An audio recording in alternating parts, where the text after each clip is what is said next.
What's up, Urban Acolyte family? My name is Prince, and I'm an Urban Acolyte. So hey, y'all, I want to talk about this Captain Marvel hate and how it's getting completely out of control. So if you haven't heard, Captain Marvel, as of right now when I'm recording this video, is the #1 movie in the world. From Thursday night's release to Tuesday morning, Captain Marvel pulled in $500 million. I mean, love it or hate it, Captain Marvel managed to pull in over $70 million since the movie's release. And hey man, it's like I said all along, the money don't lie, playboy.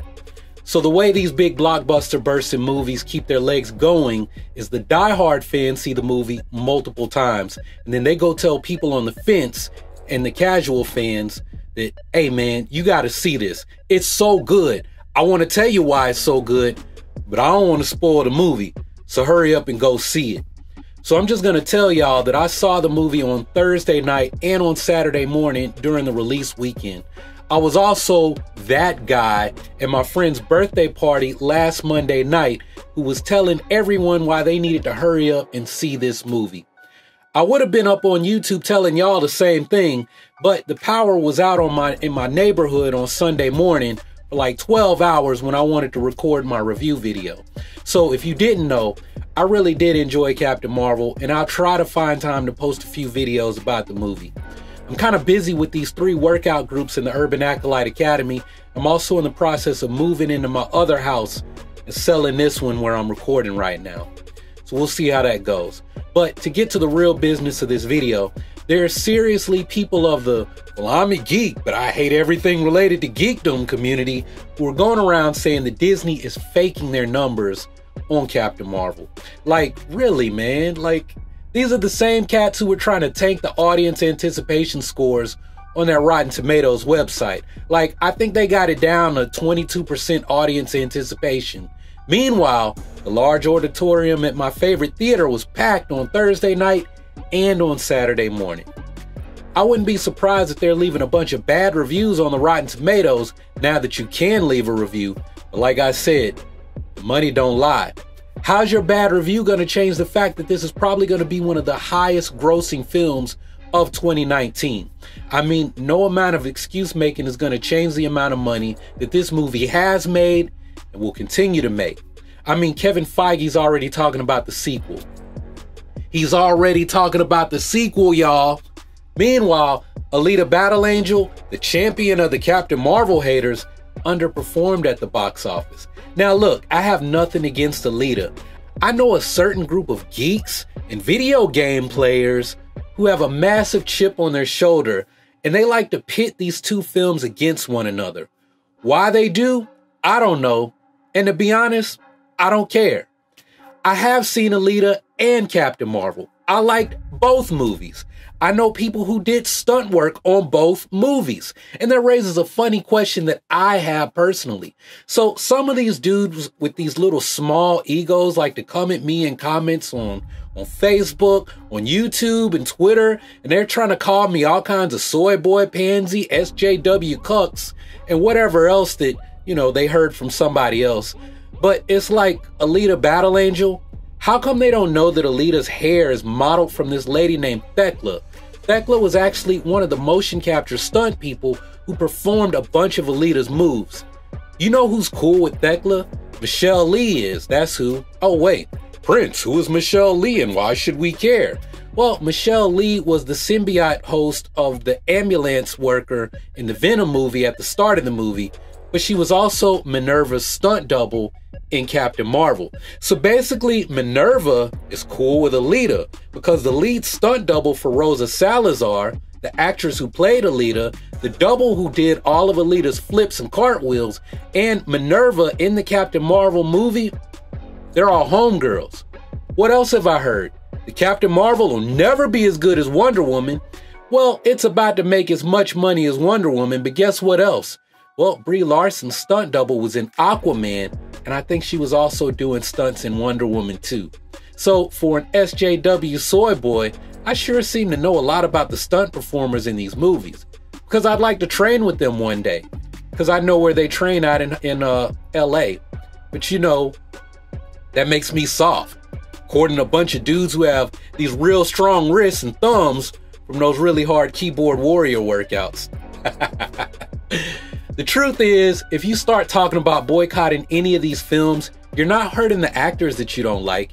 You're actually hurting the people who work behind the scenes. The badass people who make all the action happen, whether it's the stunt coordinator that's doing the fight choreography or the stunt people you'll never know unless you follow those people on their social media outlets, or you just like to spend hours on IMDb. And I mean, hey, add an autistic student who liked to spend his free time copying the IMDb pages of his favorite movies by hand. But what I'm saying is the people who work behind the scenes on Captain Marvel, they work behind the scenes on Wonder Woman, on Alita Battle Angel, on Captain America Civil War, on Infinity War, on Endgame. Basically, all these superhero movies have the same people creating them, whether it's the MCU, the DCEU, the Arrowverse on the CW, or the Netflix Marvel shows. I mean, there's a certain kind of skill that's needed to make that stuff happen. And if you say, well, I don't like the identity politics and I don't like the main actor's politics. Okay, so what's your point? I mean, with all the stuff that people said about Brie Larson, it was taken completely out of context. I looked at Brie Larson's social media. What I saw was a lot of her saying that she's an ally for Black Lives Matters. So what are you guys saying? You hate Brie Larson? You hate the fact that Brie Larson wants to be a white ally for black people who don't want to be unfairly targeted by the police? I mean, if that's why you don't like her, just say it. Say, I don't like Brie Larson because she supports Black Lives Matters. If you say, well, I don't like Brie Larson because she doesn't like white dudes, you're an idiot. You are an idiot because Brie Larson never made that statement. Someone said that she made that statement and you believe them without checking to see if she actually said it herself.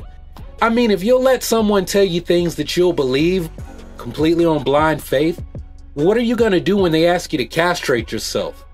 Cut your balls off and send them to Tyler Durden. I mean, do you just readily follow orders completely based on blind faith? Hey, let me know. But it's whatever. I can't remember if I said this in another video, but this book that Pat Flynn wrote, the kettlebell guy, not that entrepreneur dude with the podcast about making money. My guy Pat Flynn wrote in his new book that you can't actually persuade anyone. You can't.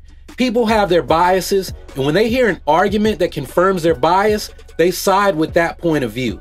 True persuasion is a long process. It usually begins with cognitive dissonance. Like really, it does. I mean, I can recall hearing things that I thought were complete garbage, and it took a few years for me to come around to accepting that, hey, I was operating from a place of ignorance at that time. But hey, man, it's all a learning process. So I guess at some point, the people who take joy in telling people this ridiculous stuff like, oh man, Disney's manipulating the numbers, Disney's manipulating people into supporting this movie, well, they'll lose their hold over their audience eventually. Maybe people will eventually wake up and see how wrong those people are, like how Kathleen Kennedy was getting fired or stepping down in September of 2018. But hey, it's whatever. There's money to be made in spreading fake news and getting people all riled up. It's not my thing, but hey, it's whatever floats your boat, playboy. But if you like this video, hit that like button and share it with your friends. If you have something to share with the Urban Acolyte community, post it down below in the comments, and I'll be checking back to see what you have to say. If you haven't subscribed already, go ahead and click that subscribe button so that you can take your first steps towards becoming an Urban Acolyte. Embark on the journey of becoming the hero of your own story and become a force for change in your community. Make sure to enable notifications and follow me on Facebook, Twitter, and on the gram so you'll know when I'm going live with these Star Wars chats. And if you're interested in getting deeper into this real-life Jedi thing, hit my link for your Maul training. I think it's right there for your free Maul training manual today. But that's all I got for this video, so thanks for watching. Y'all keep on breathing. May the force of others be with you always.